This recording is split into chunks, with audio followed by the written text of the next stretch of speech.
بسم اللہ الرحمن الرحیم۔ ہمارے مملکت خداداد پاکستان کے نامور زعماء صحافت موجود ہیں، سب کو آج کی پریس کانفرنس میں تشریف آوری پر خوش آمدید کہتا ہوں۔ آج کی پریس کانفرنس میں ایک اہم بات آپ کے گوش گزار کرنا چاہوں گا، مگر اینڈ پر چند چیزیں جو اس سے قبل میں عرض کرنا چاہتا ہوں وہ یہ کہ آپ نے ناصر باغ کی جو طلبہ ریلی دیکھی ہے، میں نے اس وقت بھی عرض کیا تھا کہ یہ بیداری شعور کی ایک تحریک ہے، ایک مہم ہے، اور اس کا آغاز، اس بیداری شعور کی باقاعدہ تحریک کا آغاز ہم نے پچھلے سال سے کیا تھا، مگر میں یہ عرض کرنا چاہتا ہوں کہ یہ پوری تحریک بیداری شعور کی ایک مہم ہے، ایک قوم کی رہنمائی کی مہم ہے، قوم کو صحیح سمت بتانے اور دکھانے کی مہم ہے۔ اس پوری تحریک میں اول سے آخر تک میری اور میرے اس پوری موومنٹ کی کوئی مخالفت نہ کسی سیاسی جماعت سے ہے نہ مذہبی جماعت سے ہے، یہ بات میں کلیئر کرنا چاہتا ہوں۔ ہماری کسی سے کوئی اناد نہیں ہے، کسی سے کوئی عداوت نہیں ہے، کسی سے کوئی مخالفت نہیں ہے۔ مختلف جماعتوں کے ایجنڈے، ان کے لیڈرز، ان کے طریقہ کار، ان سے اختلاف ہو سکتا ہے، ایک جمہوری بات ہے، مگر اس تحریک کا کوئی تعلق کسی کی مخالفت اور کسی کو گرانے اور کسی کو لانے سے نہیں ہے۔ اب میں اس وقت جو عرض کرنا چاہ رہا ہوں وہ یہ، اس پوری تحریک کا مطمع نظر میرا پولیٹکس میں واپسی نہیں ہے، میں اس انٹینشن کے ساتھ کچھ نہیں کر رہا ہوں، بلکہ میں نے عرض کیا کہ حالات جو دگرگوں ہو چکے ہیں اور جتنی تیزی سے ہوتے جا رہے ہیں، اس میں مملکت، ریاست بہت گمبھیر قسم کے خطرات میں گر چکی ہے، گرتی جا رہی ہے، اور مستقبل پاکستان کا اللہ رب العزت اسے محفوظ رکھے، اس عظیم نعمت کی حفاظت فرمائے، بہت ہی تاریکیوں میں ڈوبتا نظر آ رہا ہے۔ اگر ہم نے سنجیدگی کے ساتھ ان حالات کی اصلاح کی طرف توجہ نہ کی، اور اصل مرض کی بنیادی چیز یہ ہے، ایک مریض ڈاکٹر کے پاس جاتا ہے یا 10 مریض جاتے ہیں طبیب کے پاس، اور اگر وہ اصل مرض کی تشخیص نہ کرے، طبیب نہ کر سکے، یعنی جو سمٹمز مریض نے بتائے بس ان کا علاج دے دیا، ایک نسخہ تیار کر کے، اور بھلے وہ 10 20 50 100 مریضوں کو ایسے سمٹومیٹک ٹریٹمنٹ کے لیے نسخے دے دے، اور ہرگز وہ کسی ایک کے لیے بھی اصل مرض کی تشخیص نہ کرے، آپ سمجھتے ہیں، اتفاق فرمائیں گے اس بات سے کہ وہ کبھی بھی وہ مریض صحت یاب نہیں ہوں گے، بلکہ وہ علاج بھی الٹیمیٹلی اس کی موت کا، ہلاکت کا باعث بن سکتا ہے، چونکہ غلط سمت علاج ہو رہا ہے۔ اصل مرض کی تشخیص ہی نہیں ہوئی تو پھر ٹریٹمنٹ کیا ہونا ہے؟ یہ صورتحال ہمارا قومی عالمیہ بن چکا ہے کہ ہمیں اصل مرض کی تشخیص کرنے کی ضرورت ہے اور اصل دشمن کو پہچان کرنے کی ضرورت ہے۔ اس لحاظ سے ہمارے ہاں 2 نقطہ نظر بالعموم پائے جاتے ہیں۔ ایک یہ کہ جب حالات ایسے ہو جائیں اور مایوسی طاری ہو جائے تو اصلاح کے لیے کچھ لوگ اور کچھ طبقے اسٹیبلشمنٹ کی طرف دیکھنا شروع کر دیتے ہیں، اور یہ ماضی میں ہوتا رہا ہے۔ اسی اسٹیبلشمنٹ کے انجام میں جنرل ایوب خان بھی آئے تھے، اسی نتیجے میں جنرل ضیاء الحق بھی آئے، جنرل پرویز مشرف بھی آئے۔ اسٹیبلشمنٹ کو دیکھتے ہیں 10 سال کم و بیش ان کی حکومتیں رہیں، اور میں اس پر تفصیلی لمبی بات نہیں کرنا چاہتا، مختصر مگر جامع بات یہ کہ اسٹیبلشمنٹ اس ملک کے مسائل کا کبھی بھی حل نہیں کر سکی، نہ کر سکے گی، اور وہ اس کا سولوشن ہی نہیں ہے۔ صرف بائی ڈیفالٹ جب لوگ سیاسی قائدین یا جماعتوں سے مایوس ہوتے ہیں اور کرپشن اور بیڈ گورننس اور ملک کے معاشی اور اقتصادی حالات کی خرابی، لوگوں کے حقوق کی عدم فراہمی، دستیابی، سب کچھ دیکھتے ہیں تو مایوس ہوتے ہیں، تو بائی ڈیفالٹ ان کی نگاہ کہیں اور نہیں جاتی، پھر مؤثر طبقات، اسٹیبلشمنٹ ہے، اس طرف دیکھتے ہیں۔ مگر اسٹیبلشمنٹ سے یا فوج کی آمد سے کبھی بھی جمہوریت پروان نہیں چڑھی، ہر چند کہ وہ نام جمہوریت کا لیتے ہیں۔ جمہوریت کا بھی لیا گیا ہے، اسٹیبلشمنٹ کے ادوار میں اسلام کا بھی لیا گیا ہے، اور نظام مصطفیٰ کا اور اسلام کا بھی لیا گیا ہے، اور اسی طرح احتساب کا بھی لیا گیا ہے، اور جمہوریت کا بھی لیا گیا ہے، ڈیولوشن آف پاورز کا بھی لیا گیا ہے، اور خدا جانے بڑی بڑی اچھی اصطلاحات بھی یوز ہوتی ہیں ساری۔ مگر تاریخ بتاتی ہے کہ اسٹیبلشمنٹ کبھی مسائل کا حل نہیں ہے، قومی مسائل کا، بلکہ مسائل میں اضافے کا باعث بنی۔ جمہوریت کبھی پروان نہیں چڑھی ان سے۔ قومی اور آئینی ادارے اسٹیبلشمنٹ کے دور میں، فوجی آمریت کے دور میں ہمیشہ تباہ ہوئے ہیں، اور جب وہ دور ختم ہوتا ہے تو ہم دیکھتے ہیں کہ مجموعی طور پہ سفر مائنس پہ چلا گیا، اور کام جہاں تھی اس سے بھی پیچھے ادارے، قومی اور آئینی ادارے چلے گئے ہیں، آزادیاں چلی گئی ہیں، پھر پیچھے سے صفر سے سفر شروع کرتے ہیں۔ تو یہ حل نہیں ہے۔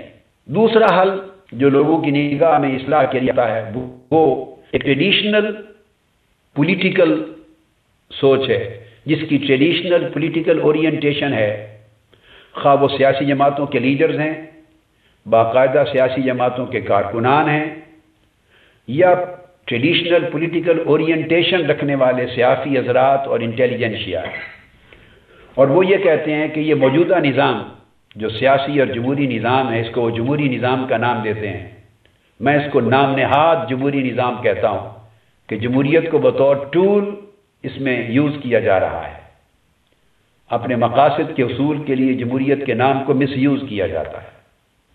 تو یہ ایکسپلائٹیٹو ڈیموکریسی، تو وہ کہتے ہیں کہ یہ نظام اچھا ہے یا برا ہے، یہ ایک پیٹ جملے ہیں، آمریت سے بہرطور بہتر ہے، لہذا اسی کو بچانا چاہیے، اسی کو چلتے رہنا چاہیے۔ تو جتنا بھی جو بھی سیاسی جماعت کے لیڈر کو آپ ٹی وی پہ لائیں گے، اخبار میں اس کا سٹیٹمنٹ لیں گے، ان کی بات یہی ہوگی، یہ روایتی سوچ ہے، اور اس لیے یہی ہوگی کہ یہ سب لوگ بنیادی طور پہ، یہ جماعتیں، یہ اسٹیٹس کو پر ایمان رکھنے والی، یہ بنیادی طور پہ نظام میں انقلابی تبدیلی کے قائل ہی نہیں ہیں۔ وہ چینج، انقلاب، غریب عوام، جمہوریت، نظریہ پاکستان، اسلام، شریعت، قرآن، یہ ساری چیزیں یہ نعرے ہیں۔ مختلف طبقات کو مختلف نعرے سوٹ کرتے ہیں، دینی مذہبی جماعتوں کو قرآن، سنت، شریعت، نظام مصطفیٰ، اسلام کے نعرے، سوٹیبلٹی آف سلوگنز ہے، اور ان کے پاس سوائے ان نعروں کے اور کوئی بات کہنے کو نہیں، تو وہ اسی نعرے کو لے کے عوام میں جاتے ہیں۔ کئیوں کو غریب عوام کا ایک روٹی کپڑا مکان ہے، عوام ہیں، غریب ہیں، مزدور ہیں، محنت کش جملے ہیں، اب یہ جملے رہ گئے اور الفاظ اس کو یوز کرتے ہیں، سوٹیبلٹی آف سلوگنز ہے۔ کئی جمہوریت کا، کئی نظریہ پاکستان کا، کئی اب قائد اعظم کا، اب تو خیر نام کم لوگ لینے والے رہ گئے، قائد اعظم اور علامہ اقبال کے وین کی بات کرنے والے تو لوگ گویا اس سوسائٹی میں irrelevant ہوتے جا رہے ہیں۔ تو یہ سب نعرے رہ گئے ہیں، تقریریں ہیں، بیانات ہیں، مقصود انتخاب ہے، اقتدار ہے، اور اس کے ذریعے سیاست اور معیشت پہ اور وسائل پہ گرفت کو مضبوط کرنا ہے، اور اپنے آپ کو مخصوص طبقات کی یاراداری کو مضبوط سے مضبوط تر کرنا ہے۔ تو یہ لوگ دراصل انقلابی تبدیلی کے بنیادی طور پہ خواہاں ہی نہیں، یہ افورڈیبل ہی نہیں ہے انہیں ریولوشنری چینج، یہ revolution, social revolution, change, structure میں، پاور سٹرکچر میں تبدیلی آئے، پولیٹیکل سٹرکچر میں تبدیلی آئے، عوام ریئل پارٹیسپینٹس بن جائیں، لوگ حقیقی طور پہ اشتراک ہو جائے ان کا اقتدار میں، سیاست میں، جمہوریت میں، اکاؤنٹیبلٹی کی طاقت ایکچولی عوام کو منتقل ہو جائے، وہ اس کو افورڈ ہی نہیں کر سکتے، ان کا نظام اس طرح کا۔ یہ دو طریقے جو متداول ہیں۔ تو تیسری سوچ جس کو میں ڈیولپ کر کے پوری قوم تک پہنچانے کا عزم کیا ہے، اور میں چاہتا ہوں کہ یہ شعور بیدار ہو اور قوم اس کو کم سے کم سمجھے، پھر فیصلہ عوام کے ہاتھ میں ہے، وہ جو چاہیں سوچیں، وہ یہ تیسری سوچ تبدیلی کی ہے، اسٹیبلشمنٹ کے ذریعے بھی نہیں، اور یہ روایتی جو پریولنٹ نظام انتخاب اور نظام سیاست ہے، جس کو میں نے یہ ٹرم یوز کی کہ یہ منوپولسٹک الیکٹورل سسٹم ہے، کرپٹ بھی ہے، منوپولسٹک الیکٹورل سسٹم ہے، یعنی کرپٹ تو ہے، ان بلٹ اس کے اندر بنیادی طور پہ سارا نظام ہی طرح طرح کی کرپشن پر مشتمل ہے، سیاسی کرپشن بھی، مالی کرپشن بھی، اخلاقی کرپشن بھی، سوشل کرپشن بھی، سماجی، سب کرپشن پر اور اجارہ داری پر، اور اجارہ داریوں کے مختلف شعبے ہیں جن پر یہ قائم ہے۔ شہری علاقوں میں سرمایہ داری بھی ہے جن کی اجارے قائم ہیں، اس میں دولت اور پیسہ بھی ہے، اس کی اجارہ داری ہے، برادری کی اجارہ داری بھی ہے، اس میں دھونس اور دھاندلی کی بھی اجارہ داری ہے، غنڈہ گردی کی بھی اجارہ داری ہے، اسٹیبلشمنٹ کی بھی اجارہ داری ہے، اور مذہبی حلقوں میں جب آتا ہے کئی جگہوں پر، اور بعض سیاسی حلقوں میں انتہا پسندی اور دہشت گردی کی بھی اجارہ داری ہے۔ اور اس میں جو اصل اجارہ ہے وہ الیکٹیبلٹی کا ہے۔ یہ میں خاص میسج دے رہا ہوں، جو قوم کا دشمن بھی ہے اور جو اصل مرض ہے اس پورے نظام انتخاب میں، الیکٹیبلٹی، جس کو بالفاظ دیگر ہم وننگ ہارسز بھی کہتے ہیں کہ یہ الیکٹیبل ہیں۔ آپ کی پارٹی میں کتنے الیکٹیبل امیدوار ہیں؟ الیکٹیبلز ہوں، وننگ ہارسز، تو آپ الیکشن میں جا سکتے ہیں۔ اگر وننگ ہارسز نہیں ہیں الیکٹیبلز، تو آپ الیکشن میں جا ہی نہیں سکتے۔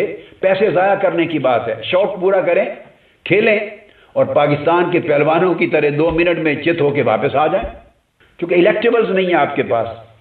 تو یہ سارا الیکشن جس الیکٹیبلٹی کے کنسپٹ پر قائم ہے، وہ سارا کا سارا فراڈ پر مبنی، کرپشن پر مبنی، عوام کو حقوق سے، اصل حقوق سے محروم رکھنے پر مبنی ہے، اور پورے اقتدار، سیاست اور جمہوریت، تینوں چیزوں کو لیس دین 1% افراد میں محصور رکھنے پر مبنی ہے۔ 1% سے کم افراد کے اندر اس کو محصور رکھنا ہے۔ تو تیسری سوچ یہ ہے کہ اس سے باہر نکل کر اسٹیبلشمنٹ پر امید اصلاح رکھنا، اور یہ الیکٹیبلز اور وننگ ہارسز پر مبنی نظام سیاست و انتخاب، اس پر کرنا، یہ دونوں ایک جیسی خرابیاں ہیں، دونوں ایک جیسے ہیں۔ اس میں ملٹری ڈکٹیٹرشپ ہے، اس میں پولیٹیکل گروپس کی اور انڈیویجولز کی ڈکٹیٹرشپ ہے، پولیٹیکل پارٹیز کی، انڈیویجولز کی ڈکٹیٹرشپ ہے۔ دونوں ڈسپوٹک رولز ہیں، ڈکٹیٹوریل رولز ہیں، دونوں میں جمہوریت نہیں ہے، جس کو جمہوریت دنیا کہتی ہے۔ صرف فرق یہ ہے کہ اس کو امریت کا نام دے دیا گیا، اس کو جمہوریت کا نام دے دیا گیا، یہ بدقسمتی۔ تو تیسری سوچ یہ ہے تبدیلی، نظام میں تبدیلی حقیقی جمہوریت کے لیے، اور ایسی تبدیلی کہ جس میں عوام حقیقتاً اور عملاً شریک اقتدار ہو سکیں۔ اب نیا جو نظام، نیا انتخاب کی طرف لوگ بڑھ رہے ہیں پاکستان میں، اسی خیال سے کہ جمہوری طریقے سے تبدیلی آئے۔ یہ آئیڈیل باتیں بھی ہیں، تھیوریٹیکل ہیں، بکس میں ہیں اور آئیڈیل ہیں، میں بھی اس کا قائل ہوں اور سختی کے ساتھ قائل ہوں۔ میں تو اسلام کے تصور میں بھی جمہوریت کا قائل ہوں۔ یہ جو خلافہ کی بات کرتے ہیں، میں تو سمجھتا ہوں کہ خلافہ itself is a democracy, تو میں تو اس کا بلیور ہوں۔ آئیڈیولوجیکلی کمٹمنٹ ہے میری، اس پر کنوکشن ہے، ایکڈیمک کنوکشن ہے، آئیڈیولوجیکل۔ سو میں جمہوریت کو تو بلیو کرتا ہوں، مگر میرا کہنا یہ ہے کہ جو نظام پاکستان میں رائج الوقت ہے کئی سالوں سے، جسے ہم جمہوریت کہتے ہیں، یہ جمہوریت نہیں ہے۔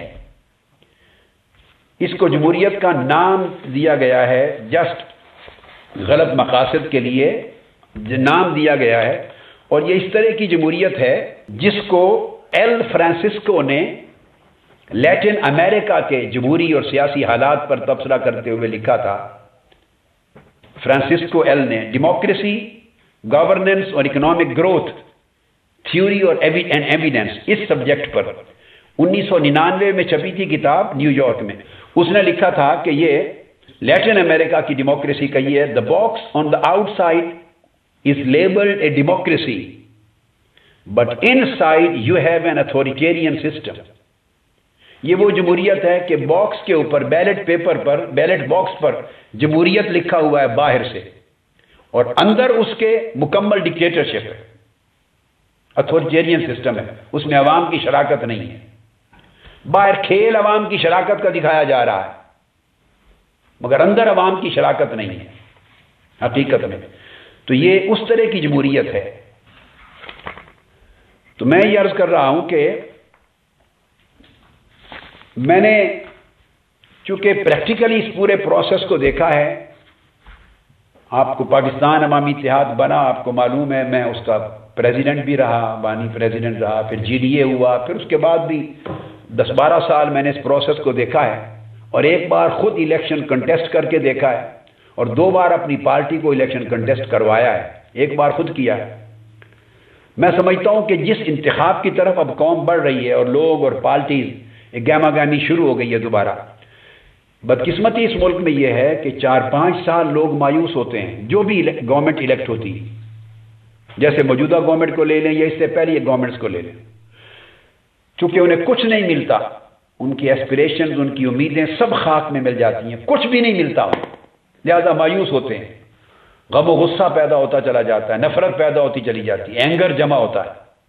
وہ غم و غصہ، نفرت اتنا پیدا نہیں ہوا ہوتا اور اتنا یکجا نہیں ہوا ہوتا، اتنا یکجا کہ وہ جمع ہو کر ایک بہت بڑے سیلاب کی طرح بند کو اڑا دے، اتنا نہیں جمع ہوا ہوتا کہ تیسرے، چوتھے سال، 5ویں سال پھر الیکشنز ہو جاتے ہیں اسی سسٹم پر، اسی اسٹرکچر کے مطابق، اسی فلسفی، اسی الیکٹیبلٹی، اسی کلچر کے تحت، تو لوگ پھر دوبارہ برادریوں اور علاقائی وابستگیوں اور سیاسی وابستگیوں کی بنیاد پر بڑھ جاتے ہیں، اور انہی جماعتوں کے پیچھے اور امیدواروں کے پیچھے لگ کے نیا وہ سارا غم و غصہ کنورٹ کر دیا جاتا ہے الیکشنیئرنگ کی طرف، اور وہ غم و غصہ پھر قتل و غارت گری اور دنگا فساد اور نعرے بازی اور جلسے جلوس اور توڑ پھوڑ میں اور گالی گلوچ میں سارا غم و غصہ نکال دیتے ہیں۔ یہ ایک بہت بڑی گھناؤنی سازش ہے کہ وہ ان کی غم و غصے کا رخ کسی اور نظام کی سمت نہ ہو جائے، وہ غم و غصہ انہیں نظام کے خلاف بغاوت تک نہ لے جائے، اور نظام جو پورا دشمن ہے عوام کا، اس کا تختہ الٹنے پر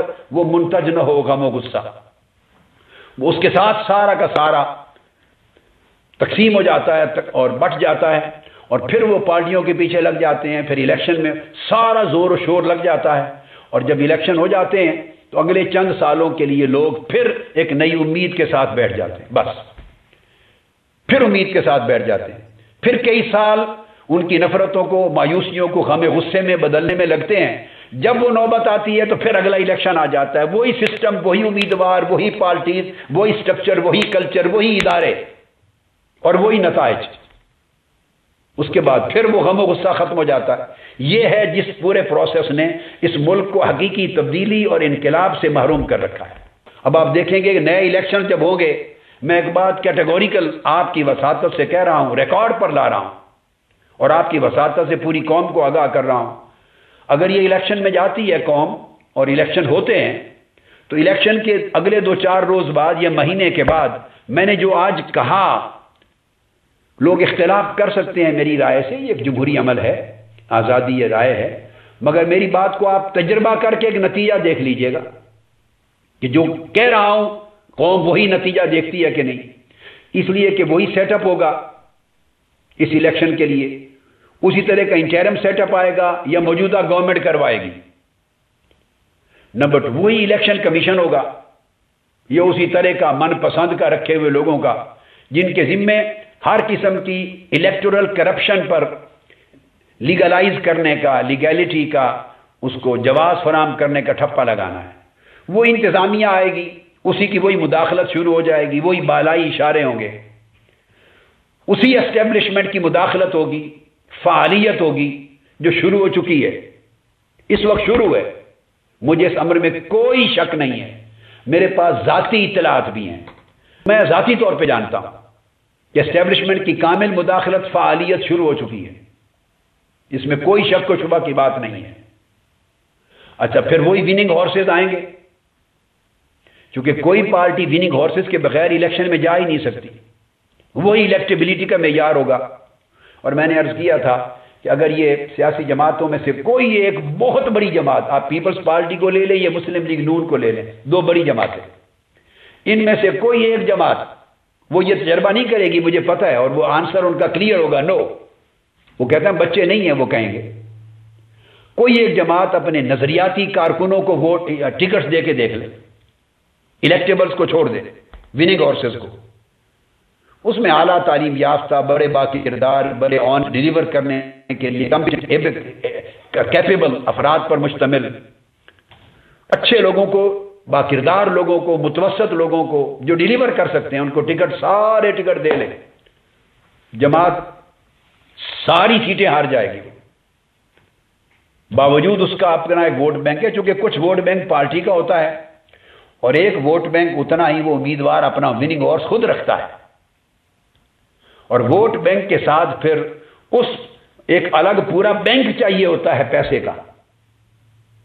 ایک ووٹ بینک ہے، ایک منی بینک ہے، تو منی بینک بھی امیدوار کے پاس ہے اور وہ اپنے پیسے سے پارٹیوں کو بھی پالتا ہے ڈونیشن کے نام پہ، تو منی بینک بھی ہے، ووٹ بینک اس کا بھی ہے، اور تیسرا فیکٹر ہے پارٹی کا ووٹ بینک ہے۔ یہ تین چیزیں ملتی ہیں تو وہ الیکٹیبلز ہیں، جیتتے ہیں، کوئی ایک جیتتا ہے دوسرا ہارتا ہے، تو دو چیزیں تو الیکٹیبل وننگ ہارس کے ہاتھ میں ہیں، منی بینک بھی اس کے پاس ہے اور ووٹ بینک بھی ایک آدھا کم و بیش اس کے پاس ہے، اور پھر بقایا طاقت ہے، غنڈہ گردی ہے، بندوق ہے، گولی ہے، دہشت گردی ہے، کرائے کے رکھے ہوئے بدماش ہیں، قتل و غارت گری ہے، پھر برادریاں ہیں، پھر انتظامیہ کے ساتھ تعلقات ہیں، تھانہ کچہری ہے، پٹواری ہیں، پھر یہ سارے عوامل اس کے ساتھ چلتے ہیں، کیونکہ 5 سالوں میں وہ انہی چیزوں کو تو حفاظت فراہم کرتے ہیں، اپوائنٹمنٹس کرواتے ہیں، مطلب کی ان کے کام کرواتے رہتے ہیں۔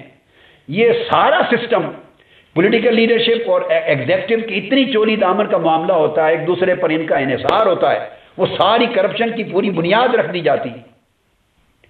اور یہ جن لوگ ملکوں کی باتیں کرتے ہیں ہم لوگ، وہاں تو کسی ایڈمنسٹریٹو اور ایگزیکٹو آفیسر کی تقرری وہ ایم پیز نہیں کروا سکتے، ایم پی کا عمل دخل ہی نہیں ہوتا، حکومت بدلتی ہے تو اسٹیبلشمنٹ نہیں بدلتی، ایڈمنسٹریشن نہیں بدلتی، اوپر سے لے کے کاؤنسل کے لیول تک کے افسران، پولیس افسران نہیں بدلتے، کوئی چینج نہیں آتی۔ میں لندن میں دیکھتا ہوں لیبر پارٹی کی گورنمنٹ گئی ہے اور اس کے بعد یہ دوسری گورنمنٹ آئی ہے، کنزرویٹو پارٹی کی اور لبرل ڈیموکریٹس کی آئی ہے، مگر اوپر کے لیول سے لے کر ہوم ڈپارٹمنٹ اور ان لینڈ سیکیورٹی ڈپارٹمنٹ اور ان کے اسکاٹ لینڈ یارڈ کے افسران اور ان کے پولیس کے بڑے بڑے افسران اور باقی ہائر اپس تمام، وہاں سے لے کر باروز اور کونسل کے لیول تک، پولیس کمشنر اور پولیس آفیسر تک، کوئی سٹرکچر میں تبدیلی نہیں آتی، افسر نہیں بدلتا، حکومتیں بدلتی ہیں، سیاسی لوگ بدلتے ہیں، ایڈمنسٹریشن کنٹینیوٹی کے ساتھ چلتی رہتی ہے، ان کا انٹریکشن نہیں ہوتا کہ کسی کی تقرری کروا دیں، کسی کو ٹرانسفر کروا دیں۔ یہاں تو بابا آدم ہی نہیں ڈالا ہے پاکستان کا، تو یہ کون سی جمہوریت ہے؟ یہ تو اگلے الیکشن جیتنے کا پورا سامان ان کے ہاتھ میں ہوتا ہے پورے 5 سال، تو جس کے نتیجے میں وہی حلقہ بندیاں ہوگی، یہ سارا وہی سٹرکچر ہوگا، میں آپ کو عرض کر رہا ہوں، وہی حلقہ بندیاں ہوگی، وہی ووٹرز لسٹ ہوگی، جس کو 4.25 کروڑ کے قریب ووٹوں کو جعلی ڈکلیئر کیا الیکشن کمیشن نے۔ جس ملک میں 4.25 کروڑ کے قریب ووٹرز جعلی ڈکلیئر ہو جائیں، الیکشن کمیشن جس کو تسلیم کرے، اب اس ملک کے اس ووٹنگ سسٹم کی کریڈیبلٹی کی کیا بنیاد رہ جاتی ہے؟ پھر بھی گنجائش کوئی رہ جاتی ہے کہ یہ کریڈیبل ہے، یہ ریلائبل سسٹم ہے، جس ملک کا الیکشن کمیشن تسلیم کر لے 4.25 کروڑ جعلی گھوسٹ ووٹوں کو۔ اور یہاں میں ایک حلقے کے اینگل سے میں اس کی تصدیق کرنا چاہتا ہوں، اس بات کی جو میں نے عرض کی، ایک حلقے کی مثال میں ذاتی دیتا ہوں۔ میرا بیٹا حسن محی الدین قادری، اس کو میں نے جب جنگ الیکشن کنٹیسٹ کروایا، وہ 2 امیدوار تھے وہاں، ایک کاف لیگ کے امیدوار تھے اور ایک سپاہی صحابہ کے جو سربراہ تھے اس وقت، تو صرف جنگ کی کانسٹیٹوئنسی کے میں نے شیخ اکرم نامی جو سپریم کورٹ کے سینئر ایڈوکیٹ ہیں انہیں انگیج کیا۔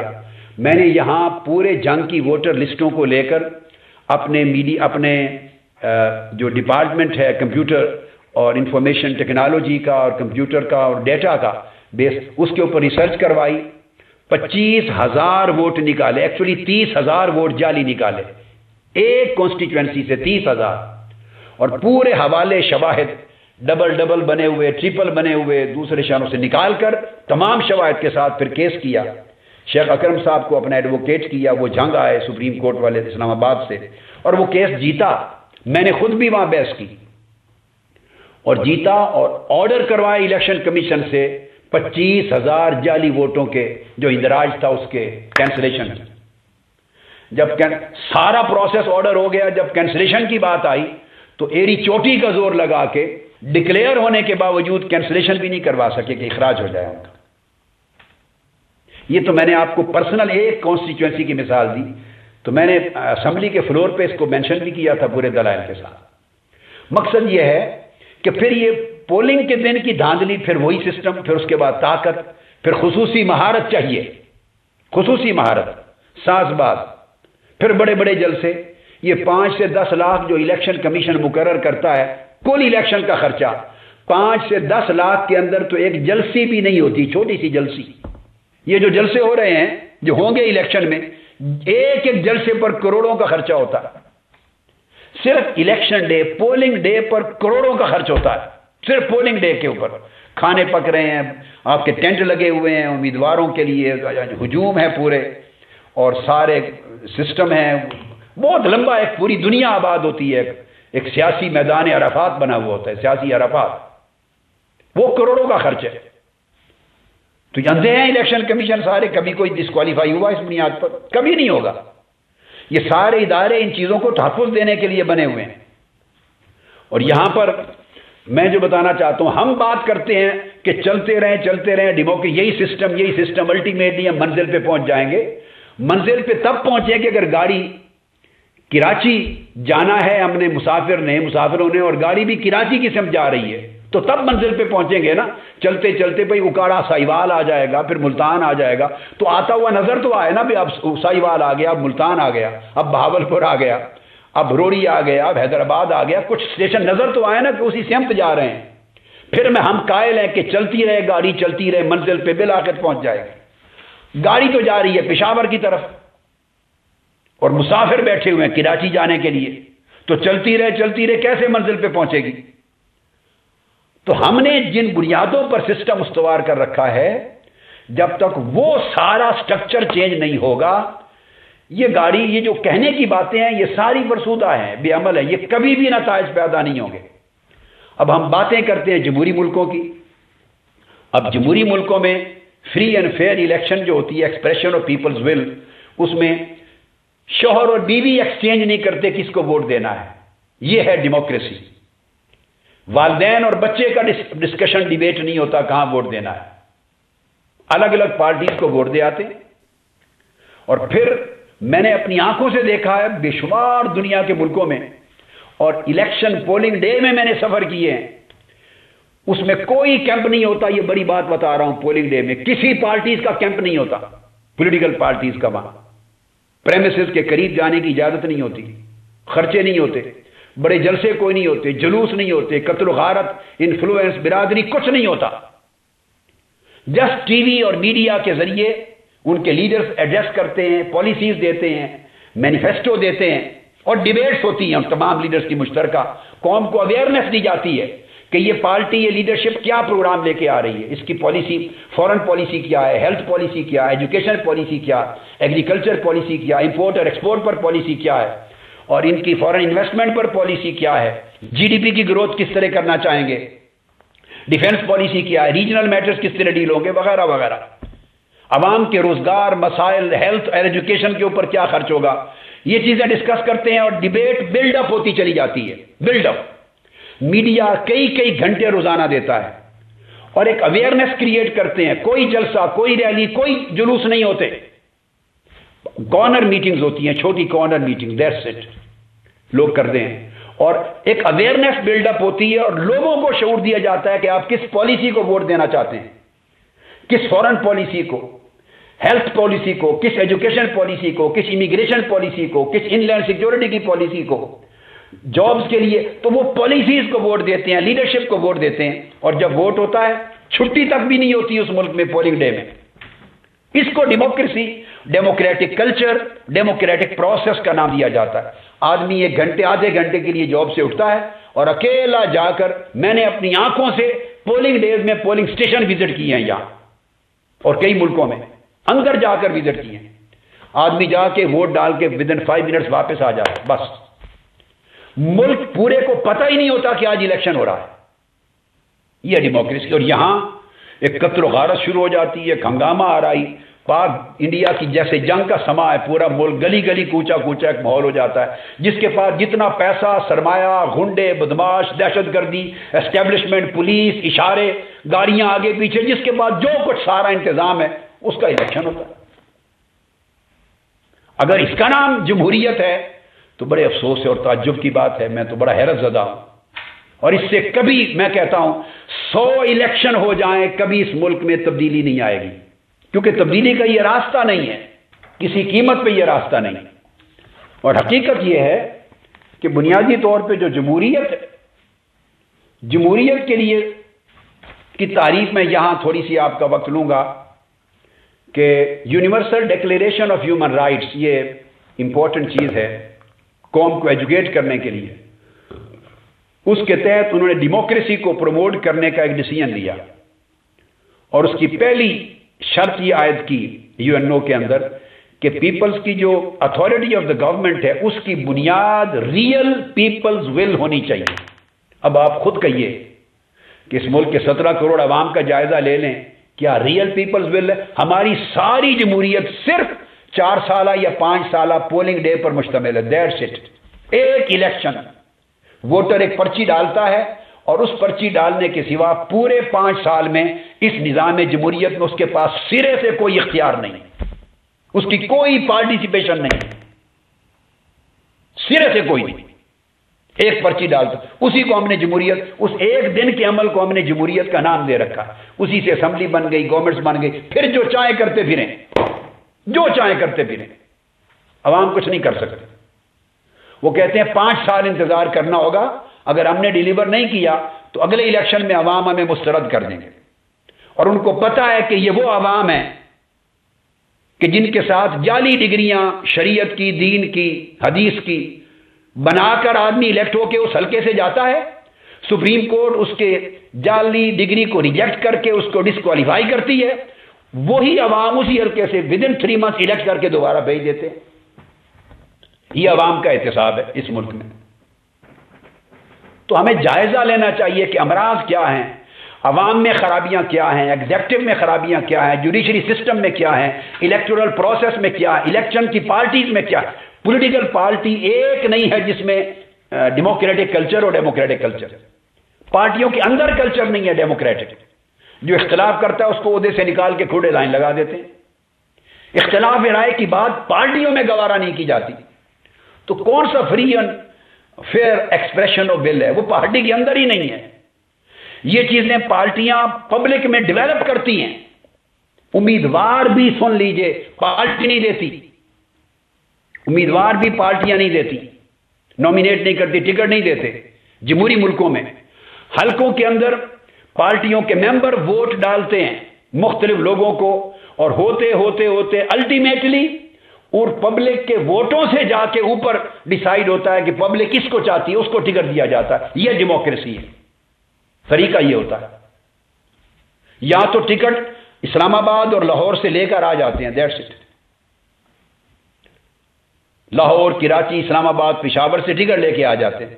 عوام کا تو ٹکٹ کے اندر بھی کوئی عمل دخل نہیں ہے، یہاں ٹکٹ بھی پارٹی نہیں دے سکتی، ڈسکریشن نہیں ہے، ڈسکریشن پارٹی کا نہیں ہے۔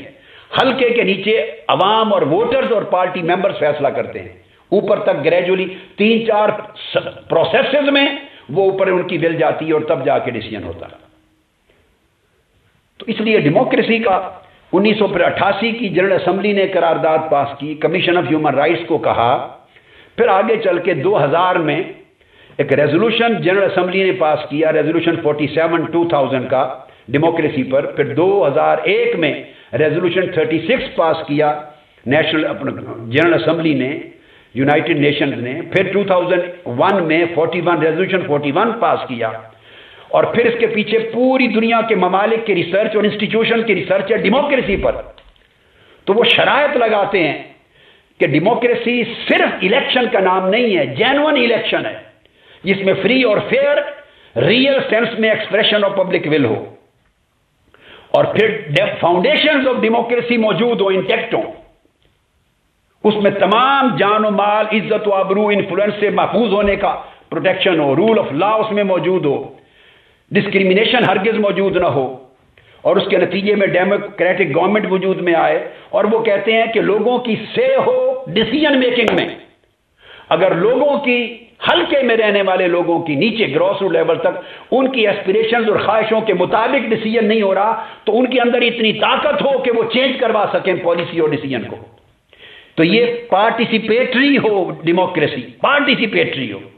ہر شخص جس طرح ووٹ دیتا ہے اور امیدوار کے لیے ٹکٹ کا فیصلہ کرتا ہے، پھر الیکٹ کرواتا ہے، پھر پالیسی میکنگ ڈیسیژن میکنگ پر وہ مؤثر رہتا ہے.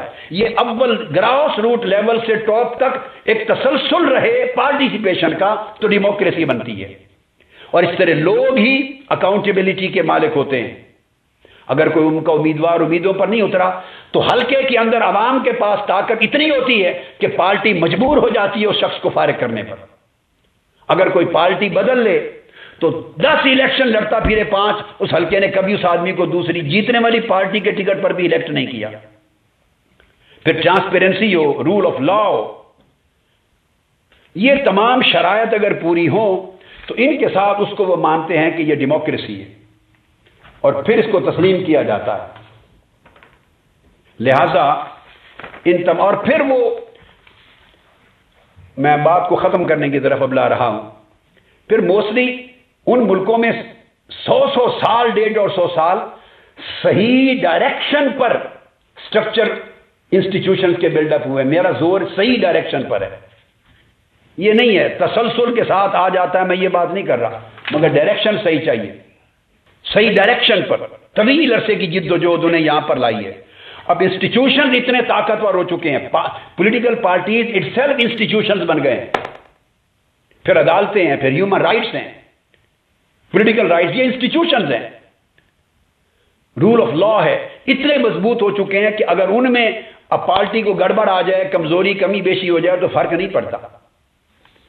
لہذا ضرورت یہ ہے کہ اس پورے کے پورے، اور پھر 2 پارٹی سسٹم چلتا ہے.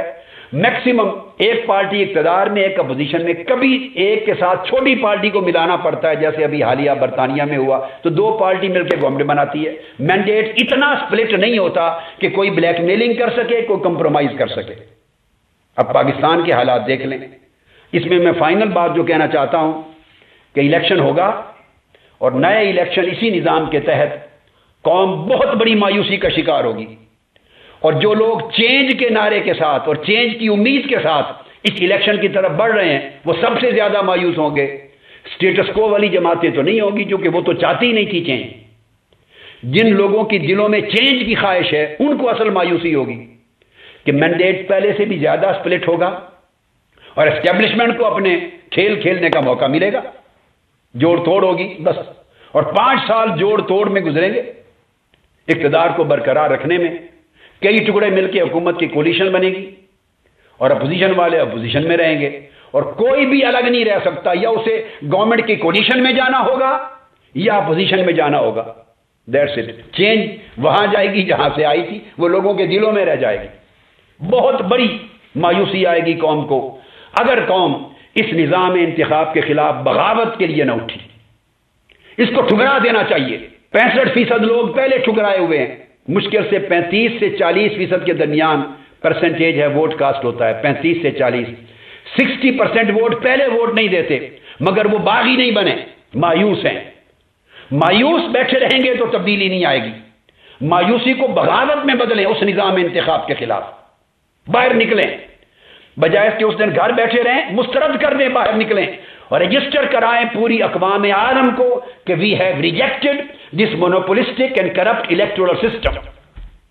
دنیا نوٹس لے گی کہ پوری قوم نے ریجیکٹ کر دیا ہے. پھر کوئی الیکشن نہیں کروا سکے گا. پھر الٹیمیٹلی اس طرف آئیں گے کہ پھر ایک نیا راستے کی طرف آئیں جس میں صحیح جمہوریت کی بنیاد پر کام کیا جائے. تو میں دراصل میڈیا کو درخواست کرنا چاہتا ہوں، مؤثر طبقات کو، اوپینین میکرز کو، عوام کو اور تبدیلی کے سب خواہش مندوں کو، تنظیمات ہیں یا ادارے، درخواست کرنا چاہتا ہوں کہ اس نظام انتخاب کے خلاف بغاوت کیے بغیر، اس کو ٹھکرائے بغیر قطعاً تبدیلی نہیں آئے گی اور آنے والے الیکشن سے پہلے سے بھی بڑھ کر مایوسی ہوگی. لہذا اس پیغام کو عام کرنے کے لیے میں اپنا فریضہ ادا کر رہا ہوں اور اس قوم کے ایک ایک شخص تک اس میسج کو پہنچانے کے لیے میں نے فیصلہ کیا ہے کہ میں ملک کے تمام صوبوں میں اسی طرح کی ریلیز ہم منعقد کر کے میں چاہوں گا کہ ملک کے تمام صوبوں اور بڑے بڑے مقامات پر میڈیا کی مدد سے تاکہ میں ریلیز ہم کریں، اجتماع کریں اور بیداری شعور کا ممکنہ حد تک حق ادا کر دیں۔ اس سلسلے میں دوسری اب بڑی ریلی اس نظام انتخاب کے خلاف بغاوت کرنے اور ملک، ریاست اور جمہوریت کو بچانے کے لیے، تاکہ نیا نظام وضع کیا جائے، نئے سٹرکچر بنے، سام سٹیک ہولڈر مل کے بیٹھیں۔ تو 8 جنوری کو ایک بہت بڑی اس کے بعد سیکنڈ عوامی ریلی منعقد ہوگی۔ 8 جنوری 2012 اتوار کا دن ہوگا اور یہ ریلی ہوگی لیاقت باغ راولپنڈی میں انشاءاللہ۔ لیاقت باغ راولپنڈی میں عظیم الشان عوامی ریلی اس بیداری شعور کے سلسلے میں کرپٹ، اجارہ دارانہ اور فرسودہ انتخابی نظام، ظالمانہ، استحصالی اور عوام دشمن انتخابی نظام کے خلاف ایک ریلی ہوگی بیداری شعور کے لیے 8 جنوری 2012 لیاقت باغ راولپنڈی۔ کیونکہ اس سسٹم کو جب تک نہیں توڑیں گے، آپ دیکھیے آخری بات، اوباما، مجھے یاد ہے جب وہ الیکٹ ہو کے آیا ہے تو ہمارے پاکستانی ٹی وی چینلز پر اوباما کو آئیڈیل بنا کے پیش کیا گیا۔ ڈسکشنز میں نے خود سنی تھی، اینکرز ڈسکس کرتے تھے اور یہ جملے بھی بولے گئے کہ کیا پاکستان میں کوئی اوباما پیدا نہیں ہو سکتا؟ ایسی امیدیں لگ گئی۔ کیوں؟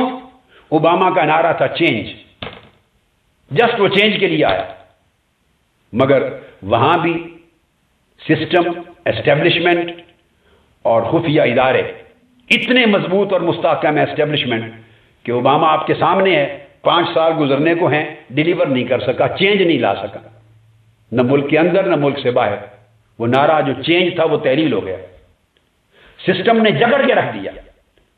تو جب اوباما جیسا شخص اپنے ملک میں جکڑا جاتا ہے، وہ چینج نہیں لا سکا، تو پاکستان میں یہاں کیا چینج آئے گی جب تک اس سسٹم کی جو سٹرکچر ہے، اس کا سسٹم کی گرفت ہے، ان کو آپ نہیں توڑتے اور وہ الیکشن میں حصہ لینے سے نہیں توڑیں گے، آپ تو اس کا حصہ بن جائیں گے، اس سازش کا حصہ بن جائیں گے۔ تو سازش کا حصہ بن کے سازش نہیں ختم کی جاتی، اس کے خلاف بغاوت ہوگی، اٹھنا ہوگا، پھر دنیا نوٹس لے گی، ادارے نوٹس لیں گے، پھر اس کے بعد اپنا ایک لمبا پروسیس ہے اور اس سے نتائج انشاءاللہ پیدا ہوں گے۔ میں اسی پر گفتگو ختم کرتا ہوں۔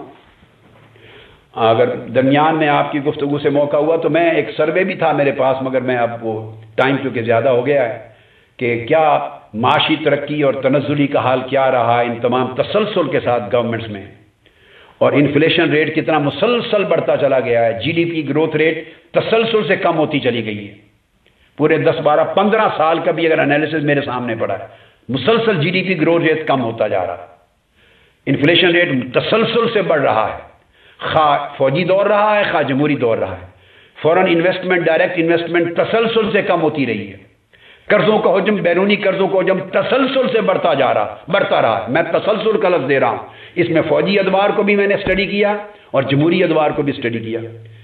ایجوکیشن پر سپینڈنگ ہمیشہ کم رہی ہے، امپورٹ اور ایکسپورٹ میں امپورٹ تسلسل سے بڑھتی رہی ہیں، ایکسپورٹ تسلسل سے کم ہوتی رہی ہیں، اور ریزنز اس کے جو میں سارے عرض کر چکا ہوں، ریزنز وہی ہیں چونکہ اکاؤنٹیبلٹی نہیں ہے، ٹرانسپیرنسی نہیں ہے، ڈسکریشن آف پاورز ہے، جمہوریت کا نام ہے مگر ہے ساری یا کرپشن ہے یا اختیارات کا ارتکاز ہے اور یا فقدان ہے ٹرانسپیرنسی کا، اور اہل قیادت جو تبدیلی کی خواہاں ہے اور تبدیلی کے لیے کیپیبل ہے، اس کا راستہ روکا ہوا ہے، تو سسٹم کبھی تبدیلی اور بہتر ارتقاء قوم کے لیے وہ راستہ کھلنے نہیں دیتا۔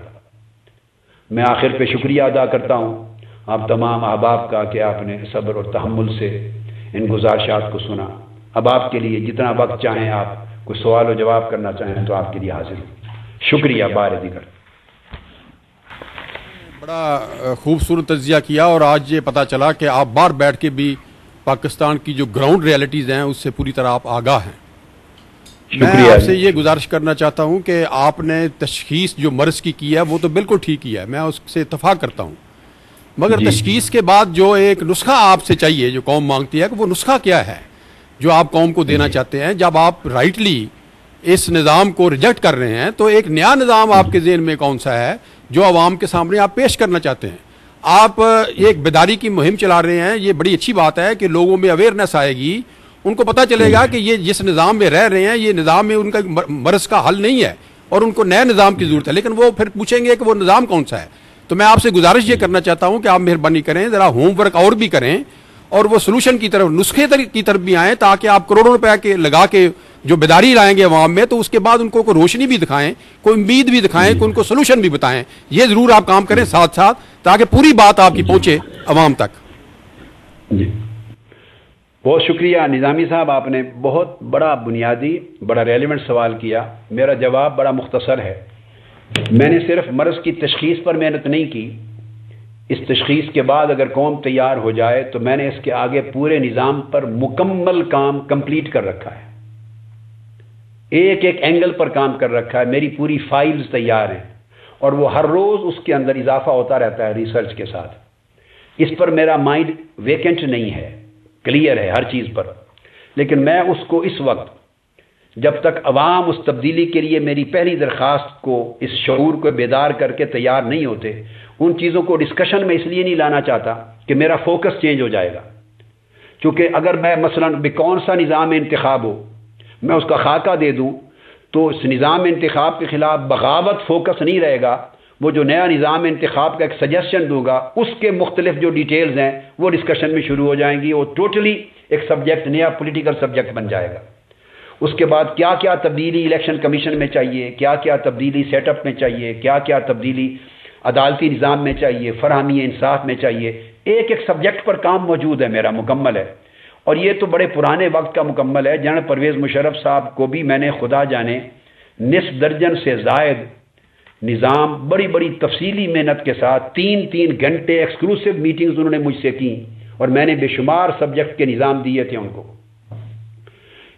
الیکٹورل سسٹم کی چینج پر بھی پورا نظام دیا تھا انہوں نے، جنرل نقوی صاحب کو، ان کے ساتھ وہ بھی شامل تھے میٹنگ میں، اور انہوں نے کہا کہ 3 گھنٹے میرے ساتھ میٹنگ کریں اور ان پر کویسچنز کریں اور ڈیٹیلز لیں، پھر فائل پوٹ اپ کریں۔ پھر انہوں نے بھی 3 گھنٹے لیے، جنرل مشرف صاحب نے بھی لیے، پورا کیس تیار ہوا، کنونس ہوئے، مگر نہیں ہوا کچھ نہیں۔ اکاؤنٹیبلٹی کے اوپر پوری تفصیل 3 گھنٹے اجلاس ہوئے، ٹیررزم اور ان لینڈ سیکیورٹی پر ہوئے، بے شمار سبجیکٹس پر۔ اور پھر انہوں نے ڈاکٹر رانجھا صاحب کو بھیجا تھا، اس زمانے ان کی کیبنٹ میں ہوتے تھے، کہ اس سبجیکٹ پر کچھ اور ڈیٹیلز بھی ڈاکٹر صاحب سے لے آئیں۔ وہ پھر گھر پہ تشریف لائے، فیڈرل منسٹر تھے اس وقت وہ۔ تو خیر مطلب میرا تو اس وقت سے میں نے نظام، یہ جو ڈیولوشن آف پاورز کا، لوکل گورنمنٹس کا، اس کے اوپر پورے نظام کی تیاری تھی، میں نے سب کچھ ان کو دی ہے، مگر سب کچھ جہنم برد ہو گیا۔ میں اس وقت سے میں نے اپنے اس کام کو اپ ڈیٹ کرتا رہتا ہوں، میں نے اس میں کمی نہیں چھوڑی، اپ ڈیٹ کرتا ہوں۔ اور ورلڈ وائڈ چھوٹے ملکوں کے ساتھ کمپیریٹیو اسٹڈی الگ ہے، تھرڈ ورلڈ کنٹریز کے ساتھ پاکستان کو رکھ کر الگ ہے، ایڈوانسڈ اور ماڈرن بڑے ملکوں کے ساتھ الگ ہے۔ میں نے 3 4 کیٹیگریز میں پاکستان کو رکھ کے ریجنل کنٹریز کے ساتھ الگ ہے، ویزا ویز یعنی ایران ہے، بنگلہ دیش ہے، انڈیا ہے، آگے سری لنکا ان کے ساتھ کمپیئر کر کے نظاموں پر کوئی کمی نہیں ہے۔ جب وقت آئے گا انشاءاللہ میں ایک ایک تفصیل سامنے رکھ دوں گا۔ 2 اسباب کی وجہ سے میں اس وقت ڈسکس نہیں کرنا چاہتا، ایک تو فوکس چینج ہو جائے گا، میڈیا بھی، ٹی وی بھی، اخبارات بھی، آرٹیکلز بھی، وہ ان چیزوں کو بہت سے لوگ، اور بلکہ ایسا کرایا بھی جائے گا کہ وہ ان چیزوں کو لے لیا جائے گا ڈسکشن میں، تو دھیان اور سبجیکٹ زیر بحث آ جائیں گے، اور میں جس بغاوت کی بات کر رہا ہوں کہ اس نظام کو اٹھا کے پھینکے اٹھ کھڑے ہوں، اس پہ فوکس ہٹ جائے گا ایک۔ اور دوسری چیز میں چاہتا ہوں کہ سر دست اتنا سولوشن صرف بتاتا ہوں کہ اگر بغاوت کے لیے اٹھیں اور قوم بغاوت کرے، دنیا رجسٹر کر لے کہ قوم نے ریجیکٹ کر دیا اس نظام کو، اتنی تعداد میں نکلے، ایران میں بھی لوگ نکلے تھے، اور مصر میں بھی نکلے ہیں، ٹیونس میں بھی نکلے ہیں، لیبیا میں نکلے ہیں، اور آپ کو وہ نکلے ہیں ایک بار، اتنا کم سے کم رجسٹر ورلڈ نے کیا کہ لوگوں نے ایک نظام یا ایک حکومت کو مسترد کیا، ایک سسٹم کو، اٹھے ہیں۔ جب اٹھیں گے تو پھر اس کے بعد میں سمجھتا ہوں کہ ایک قومی حکومت تشکیل ہو، قومی حکومت جو بالکل غیر سیاسی بھی ہو اور غیر فوجی بھی ہو۔ یہ پاکستان کی 60 سالہ حکومت کا پہلا تجربہ ہوگا، یا سیاسی حکومتیں بنتی ہیں یا فوجی حکومتیں بنتی ہیں، تیسرا تجربہ کبھی نہیں ہوا۔ غیر فوجی، غیر سیاسی، مکمل قومی حکومت کنسنسس کی ہو، نیشنل کنسنسس کی قومی حکومت، نان ملیٹری، نان پولیٹیکل، وہ جب بنتی ہے تو اس کو ٹاسک دیا جائے گا، اس میں اس کو دے دوں گا جو بھی اس کو لیڈ کرتا ہے، میں اس کو سارے نظام دے دوں گا، مگر شرط یہ لگاؤں گا کہ پھر لیڈ کرنے والا آدمی پھر ان تمام طبقات کے نمائندگان کو بلائے، انہیں اعتماد ملے، انہیں ایمانداری سے جمہوری طریقے سے ڈسکس کرے، اور تمام سٹیک ہولڈرز کو اور انٹرسٹ طبقات کو انوالو کر کے کنسنسس ڈیولپ کر کے ان میں امینڈمنٹس کرے، جو کچھ میں تیار کر کے رکھا ہے قوم کو دینا چاہتا ہوں۔ امینڈمنٹس ہوتی ہیں، ڈیولپ کرے، ان خرابیوں پر اتفاق ہو، پھر اس سسٹم کو کنسنسس کے ساتھ کر کے اس کو انفورس کرے، اور وہ انفورس کر کے جمہوریت کی گاڑی، سیاست کی گاڑی، عدلیہ کی گاڑی، انتظامیہ کی گاڑی، لا کی گاڑی جب صحیح معیشت کی گاڑی صحیح ٹریک پہ چل پڑے تو پہلا کام ہو اولی فرصت میں جتنا پاسبلی کم سے کم وقت ہو کہ پھر الیکشن اس نئے نظام کے تحت کرائے جو ان ساری خرابیوں سے پاک ہوں، اور کرا کے وہ گورنمنٹ کے لوگ جو ہیں واپس چلے جائیں نئے نمائندوں کو سونپ کر۔ تو میں اس وقت دے دوں گا سارا۔ پہلے میں دو وجوہ کی بنیاد پر، ایک چاہتا ہوں کہ جب نظام آئے تو کنسنسس ہو، باقیوں کی بھی ان پٹ ہو، اور نمبر 2 میں فوکس چینج نہیں کرنا چاہتا۔ شکریہ۔ میرا تعلق سما ٹی وی سے ہے۔ ہم کافی عرصے سے آپ کی جو ویڈیو کانفرنس ہیں ان کو اٹینڈ کرتے رہے ہیں، لاسٹ 2 ایئر سے۔ آپ کو یہاں پر ہونا تو نصیب ہمیں نہیں ہو سکا۔ وہ کیا کہتے ہیں نا، ہزاروں سال نرگس اپنی بے نوری پہ روتی رہی، بڑی مشکل سے ہوتا ہے چمن میں دیدہ ور پیدا۔ تو جب تک آپ قوم میں نہیں ہوں گے یہ بات تو کنفرم ہے کہ لوگ اس طرح سے نہیں آئیں گے۔ میری ایک چیز، اور دوسری چیز یہ ہے کہ آپ نے کہا کہ نظریاتی کارکنوں کو ٹکٹس دینے چاہیے، جبکہ جنگ میں آپ نے اپنے بیٹے کو نہیں، میں نے یہ نہیں کہا، میں نے یہ نہیں کہا۔ اور دوسری بات آپ نے کہا کہ کروڑ روپے خرچ کیے جاتے ہیں جلسوں کے اوپر، جیسے بھی جلسے ہوتے ہیں اس کے اوپر کروڑ روپے خرچ کیے جاتے ہیں۔ آپ یہ بتائیے گا، تھوڑی سی رہنمائی فرمائیے گا کہ آپ کے بھی جلسے ایسے ہوتے ہیں، اور میں نے دیکھا ہے کہ زیادہ منظم ہوتے ہیں، بڑی بڑی اسکرینیں لگائی جاتی ہیں، ساؤنڈ سسٹم لگائے جاتے ہیں، اور بہت زیادہ تعداد میں پیسہ خرچ کیا جاتا ہے۔ آپ رہنمائی فرمائیں گے کہ یہ پیسہ کیسے لگایا جاتا ہے، کہاں سے آتا ہے؟ Thank you. ایک آپ نے یہ پوچھا کہ میں نے کہا کہ نظریاتی کارکنوں کو ٹکٹ دیے جائیں، میں نے یہ ہرگز نہیں کہا، اور نہ میں اس کے حق میں ہوں۔ میں تو سرے سے اس نظام کے اندر میں نے مثال دی ہے، موجودہ انتخابی نظام میں اگر پیپلز پارٹی اور مسلم لیگ نون بھی نظریاتی کارکنوں کو اگر الیکشن لڑنے کے لیے ٹکٹ دے دے تو وہ سارے ہار جائیں گے۔ میں نے تمثیلاً کہا ہے، کیونکہ یہ انتخابی نظام افورڈ نہیں کرتا کہ با کردار نظریاتی شخص الیکٹ ہو سکے، وہ الیکٹیبل نہیں ہے۔ میں نے اس نظام کے حوالے سے ایک دلیل دی، نظریاتی کارکنوں کو ملیں گے ٹکٹ جب نظام بدلے گا، اس نظام کے تحت نہیں، بے فائدہ ہے۔ ہم نے نظریاتی کارکنوں کو 2 بار دے کے دیکھا ہے، 1990 میں بھی اور 2002 میں بھی، تو بس نظریاتی ووٹ ہی ملے ان کو، اور عوامی ووٹ کوئی نہیں ہے ان کے پاس ملا۔